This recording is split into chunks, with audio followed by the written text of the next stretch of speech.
ဒီနေ့ကကျွန်တော်ရဲ့ရက်90 challenge ရဲ့ day 3ဖြစ်ပါတယ်လူတော်များများကအသစ်ဆိုင်လောက်တော့မယ်ဆိုရင်တအားကိုကြောက်ကြပါတယ်လွန်ခဲ့တဲ့နှစ်လွန်ခဲ့တဲ့လလွန်ခဲ့တဲ့အပတ်ကလောက်ခဲ့တဲ့အရာတွေပုံမှာပဲအခြေခံပြီးတည်ရှိနေကြတော့ပါအသစ်ဆိုင်တွေစားလို့တော့မယ်ဆိုရင်ငါလုံနိုင်ပါမလားငါဖြစ်နိုင်ပါမလားငါမလုံနိုင်တော့ပါဘူးဆိုတဲ့မကောင်းတဲ့အတွေးခေါ်တွေဝင်ပါတယ်ဒီအတွေးခေါ်တွေဘာကြောင့်ဝင်ရတဲ့အကြောင်းရင်းကတော့လူတွေရဲ့အမြင်လူတွေရဲ့အထင်တွေကိုအာရုံစိုက်နေလို့ပါ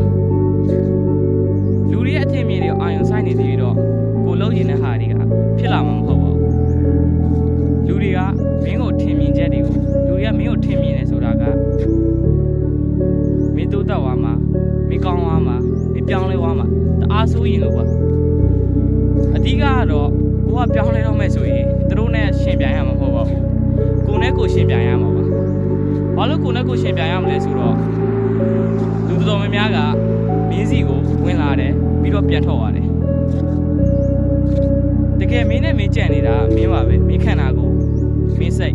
ဒါတွေကမင်းနောက်ဆုံးထွက်တတ်သည်မင်းနဲ့မင်းပဲချိမှသည်မင်းအာရုံစိုက်နေတဲ့လူတွေကခဏတာတွေ